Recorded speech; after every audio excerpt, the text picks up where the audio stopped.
बहुत पहले ड्रैक्समोर का साम्राज्य एक दयालु राजा और उसकी प्यारी बेटी राजकुमारी एलिरा के शासन में फला फूला।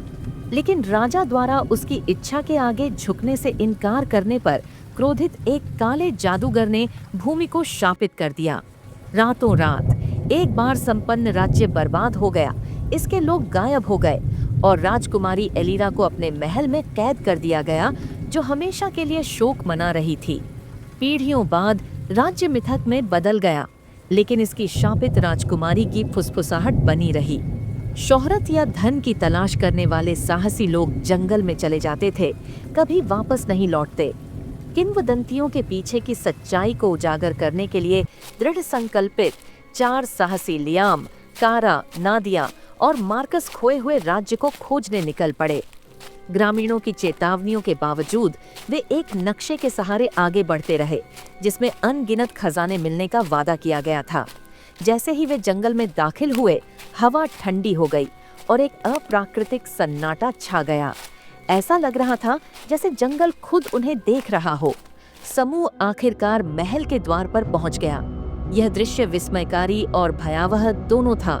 जंग से ढके हुए विशाल लोहे के गेट, उनके चारों ओर जंजीरें कसकर बंधी हुई थीं। जैसे ही नादिया ने जंजीरों को छुआ, वे एक अप्राकृतिक खड़खड़ाहट के साथ खुल गए। अंदर की ओर झूलते हुए दरवाजे चरमराने लगे, जिससे पीछे का अंधेरा आंगन दिखाई देने लगा। यह जगह जीवंत लगती है, कारा ने फुसफुसाते हुए कहा जब बर्फीली हवा बह रही थी। भव्य हॉल विशाल था, जिसकी ऊंची छत टूटे हुए पत्थर के खंभों पर टिकी थी। फटे हुए टेपेस्ट्री पर मकड़ी के जाले लटके हुए थे और टूटे हुए झूमर ऊपर अनिश्चित रूप से लटके हुए थे। जैसे जैसे समूह अंदर की ओर बढ़ा, उनके कदमों की आवाज अप्राकृतिक रूप से गूंजने लगी, मानो दीवारें आवाज को दोहरा रही हो। लियाम ने कमरे के दूर के छोर की ओर इशारा किया, जहां एक अलंकृत सिंहासन छाया में लिपटा हुआ खाली पड़ा था। एक दीवार पर राजकुमारी एलिरा का एक विशाल, धूल से ढका चित्र उनका ध्यान आकर्षित कर रहा था। उसकी सुंदरता निर्विवाद थी, लेकिन उसकी आंखों में एक उदासी थी जो सदियों को चीरती हुई लग रही थी। जैसे ही मार्कस ने धूल पोंछी, उसकी रीढ़ में एक ठंडी सनसनी दौड़ गई। वह हमें देख रही है, उसने फुसफुसाया। समूह स्तब्ध रह गया, क्योंकि चित्र में आंखें बारी बारी से उनमें से प्रत्येक पर टिकी हुई थीं।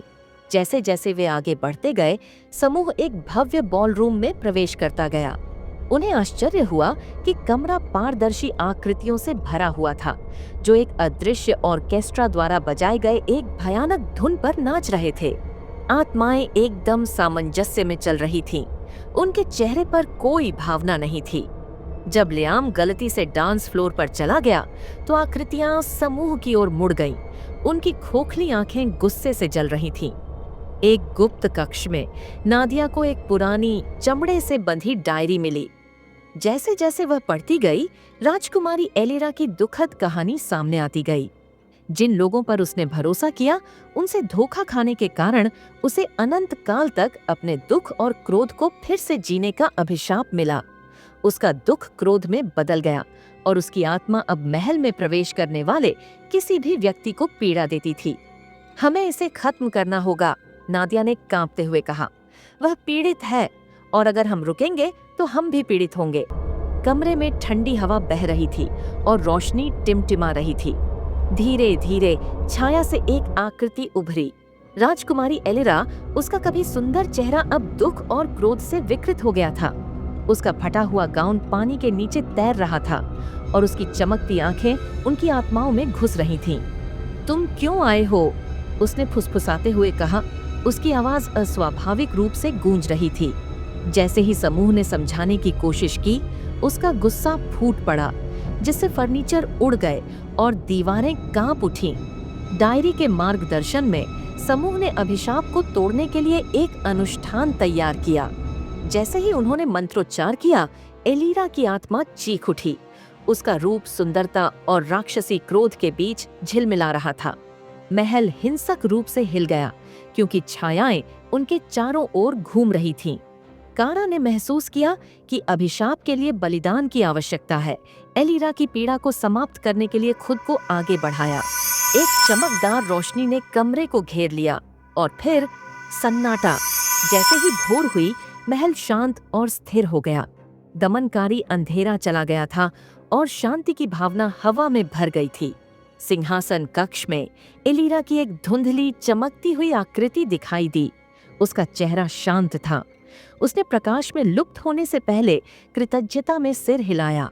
समूह हालांकि हिल गया था, जानता था कि उन्होंने उसे और खुद को मुक्त कर दिया है।